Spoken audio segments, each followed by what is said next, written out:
Hello friends, ನಮಸ್ಕಾರ. ವಿಪ್ಸ್ cooking ಚಾನಲ್ಗೆ ನಿಮಗೆಲ್ಲರಿಗೂ ಸ್ವಾಗತ. ಫ್ರೆಂಡ್ಸ್, ಇವತ್ತು ನಾನೊಂದು ಗ್ರೀನ್ ಚಿಕನ್ ರೆಸಿಪಿಯನ್ನು ಮಾಡಿದ್ದೇನೆ. ಫ್ರೆಂಡ್ಸ್, ಈ ರೆಸಿಪಿಯನ್ನು ಹೇಗೆ ಮಾಡೋದಂತ ನೋಡೋಣ. ಫ್ರೆಂಡ್ಸ್, ನಾನಿಲ್ಲಿ 1 kg ಚಿಕನ್ ತೊಗೊಂಡಿದ್ದೀನಿ. ಈ ಚಿಕನನ್ನು ಚೆನ್ನಾಗಿ ತೊಳೆದು ತೊಗೊಂಡಿದ್ದೇನೆ. ಫ್ರೆಂಡ್ಸ್, ಈ ಚಿಕನನ್ನು ಹೇಗೆ ಮಾಡೋದಂತ ನೋಡೋಣ. ಫ್ರೆಂಡ್ಸ್, ಈಗ ಒಂದು ಮಿಕ್ಸಿ ಜಾರ್ ತಗೊಂಡು ಅದಕ್ಕೆ 4ರಿಂದ 5 ಸ್ಲೈಸ್ ಮಾಡಿದ ಈರುಳ್ಳಿ, 1 ಇಂಚ್ ಶುಂಠಿ, 3ರಿಂದ 4 ಎಸಳು ಬೆಳ್ಳುಳ್ಳಿ, 1 ಟೀ ಸ್ಪೂನ್ ಅಷ್ಟು ಜೀರಿಗೆ, 2 ಟೀ ಸ್ಪೂನ್ ಅಷ್ಟು ಕರಿಮೆಣಸು ಕಾಳು,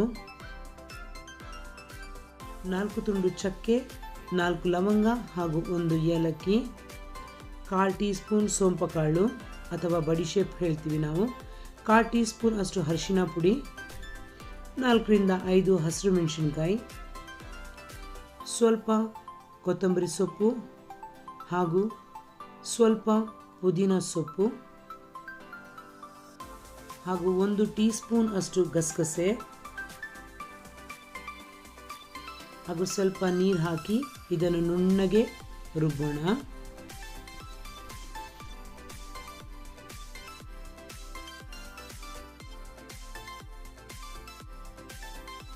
ಫ್ರೆಂಡ್ಸ್, ನೀವಿಲ್ಲಿ ನೋಡ್ಬೋದು ಮಸಾಲ ಚೆನ್ನಾಗಿ ನೈಸಾಗಿ ಗ್ರೈಂಡ್ ಆಗಿದೆ. ಅದನ್ನು ಪಕ್ಕಕ್ಕೆ ಇಟ್ಕೊಳ್ಳೋಣ.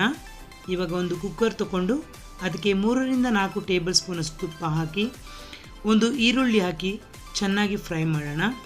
ಹಾಗೂ ನಾವು ತೊಳೆದಿಟ್ಟ ಚಿಕನ್ ಕೂಡ ಹಾಕಿ ಚೆನ್ನಾಗಿ ಫ್ರೈ ಮಾಡೋಣ. ಫ್ರೆಂಡ್ಸ್, ಈಗ ಚಿಕನ್ ಫ್ರೈ ಆಗ್ತಾ ಇದ್ದಾಗೆ ಇನ್ನೊಂದು ಸೈಡಲ್ಲಿ ನಾವು ಪ್ಯಾನ್ ಇಟ್ಟು ಅದಕ್ಕೆ ಮತ್ತೆ 3ರಿಂದ 4 ಟೇಬಲ್ ಸ್ಪೂನ್ ಅಷ್ಟು ತುಪ್ಪ ಹಾಕಿ 1 ಟೊಮೆಟೊ ಚಾಪ್ ಮಾಡಿ ಚೆನ್ನಾಗಿ ಫ್ರೈ ಮಾಡೋಣ.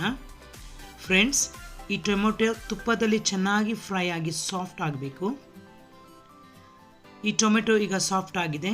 ಈ ಟೈಮಲ್ಲಿ ನಾವು ರುಬ್ಬಿಟ್ಟ ಮಸಾಲವನ್ನು ಹಾಕಿ ಅದರ ಬಣ್ಣ ಚೇಂಜ್ ಆಗುವ ತನಕ ಫ್ರೈ ಮಾಡೋಣ. ಫ್ರೆಂಡ್ಸ್, ನೀವಿಲ್ಲಿ ನೋಡ್ಬೋದು ಮಸಾಲ ಚೆನ್ನಾಗಿ ಫ್ರೈ ಆಗ್ತಾ ಇದೆ. ಫ್ರೆಂಡ್ಸ್, ಮಸಾಲ ಫ್ರೈ ಆಗ್ತಾ ಇದ್ದಾಗೆ ಈ ಮಸಾಲವನ್ನು ತೆಗೆದು ನಾವು ಚಿಕನ್ಗೆ ಹಾಕೋಣ. ಫ್ರೆಂಡ್ಸ್, ಇಲ್ಲಿ ನೋಡ್ಬೋದು ಹೇಗೆ ಮಸಾಲದು ಕಲರ್ ಚೇಂಜ್ ಆಗಿದೆ ಅಂತ. ಫ್ರೆಂಡ್ಸ್, ಈಗ ಈ ಮಸಾಲವನ್ನು ಚಿಕನ್ಗೆ ಹಾಕಿ ಮಿಕ್ಸ್ ಮಾಡೋಣ. ನೀವಿಲ್ಲಿ ನೋಡ್ಬೋದು ಮಸಾಲದೊಂದಿಗೆ ಚಿಕನ್ ಚೆನ್ನಾಗಿ ಮಿಕ್ಸ್ ಆಗಿದೆ. ಈ ಟೈಮಲ್ಲಿ ಮಿಕ್ಸಿ ತೊಳೆದ ನೀರನ್ನು ಸೇರಿಸ್ತಾ ಇದ್ದೀನಿ ಹಾಗೂ ರುಚಿಗೆ ತಕ್ಕಷ್ಟು ಉಪ್ಪು ಕೂಡ ಸೇರಿಸ್ತಾ ಇದ್ದೀನಿ. ಫ್ರೆಂಡ್ಸ್, ಈ ಗ್ರೇವಿಯನ್ನು ತುಂಬ ತೆಳ್ಳಗೆ ಮಾಡಲಿಕ್ಕೆ ಹೋಗಬೇಡಿ. ಫ್ರೆಂಡ್ಸ್, ನಾನೀಗ ಕುಕ್ಕರ್ ಮುಚ್ಚಳ ಮುಚ್ಚಿ 2 ಸೀಟಿ ತೆಗಿತಾ ಇದ್ದೀನಿ. ನೀವಿಲ್ಲಿ ನೋಡ್ಬೋದು ಎಷ್ಟು ಚೆನ್ನಾಗಿ ಈ ಚಿಕನ್ ಗ್ರೇವಿ ಬಂದಿದೆ ಅಂತ. ಫ್ರೆಂಡ್ಸ್, ಈ ರೆಸಿಪಿ ತುಂಬ ಚೆನ್ನಾಗಿರುತ್ತೆ. ಫ್ರೆಂಡ್ಸ್, ಈ ರೆಸಿಪಿಯನ್ನು ನೀವೊಮ್ಮೆ ಟ್ರೈ ಮಾಡಿ ಹಾಗೂ ನಿಮ್ಮ ಅಭಿಪ್ರಾಯಗಳನ್ನು ಕಮೆಂಟ್ಸ್ ಮೂಲಕ ತಿಳಿಸಿ ಹಾಗೂ ನಿಮ್ಮ ಫ್ರೆಂಡ್ಸ್ಗಳಿಗೆ ಶೇರ್ ಮಾಡಿ, ಲೈಕ್ ಮಾಡಿ, ಸಪೋರ್ಟ್ ಮಾಡಿ. ಧನ್ಯವಾದಗಳು.